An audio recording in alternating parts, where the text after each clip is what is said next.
He said to me, he says, "You got a leak around your roof up there, and I know it's under warranty, but I'd like to check it for you." He is Tommy Moore, Jr. The Mobile County Sheriff's Department arrested him this past March for ripping off elderly people in roofing scams. One of his victims, who didn't want to be identified, showed us how he managed to slip away with several $1,000s. First, he told her he was driving through the neighborhood and noticed damage to her roof. Once he had her attention, an accomplice outside sprayed water on the roof.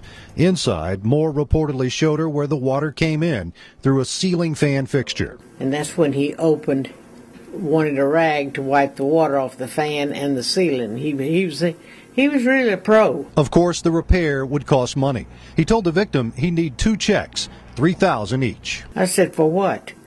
He said, "Well, I got to turn one of them in for insurance purposes, and the other one is for this new sealer that we're using." Only moments after Moore left, one of the checks was cashed.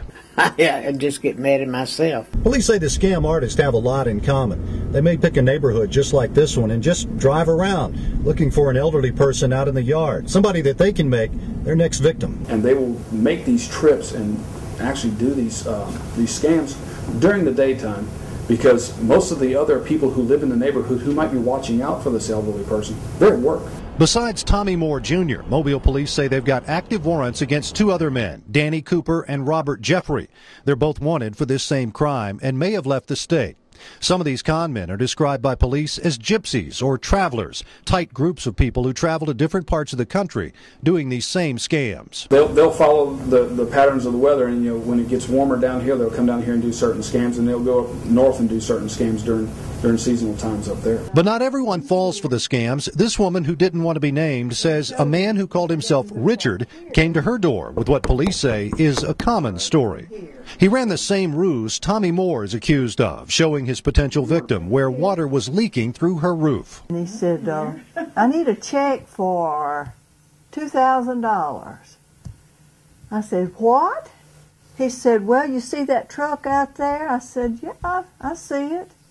He said, "Well, there's somebody in there that sprayed fiberglass up on your roof, and you won't have any more leaks." There was no leak there. And there was no check for the con man.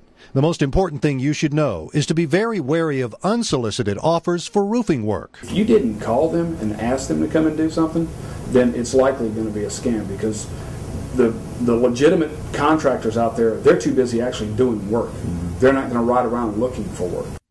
If you believe you've been a victim of a scam like this, report it to police and then call me. I'll be keeping a list of names and crimes so that we can follow up and warn your neighbors who to be on the lookout for. I'll post it on WKRG.com. Also, you've heard the rules before. Don't forget, never pay a contractor up front. Ask for references, identification, and a license, and check them out with the Better Business Bureau. If you'd like to see this story again or check out the mugshots and other information about the scammers wanted by police, it's on our website, WKRG.com. Bill Riles, News 5.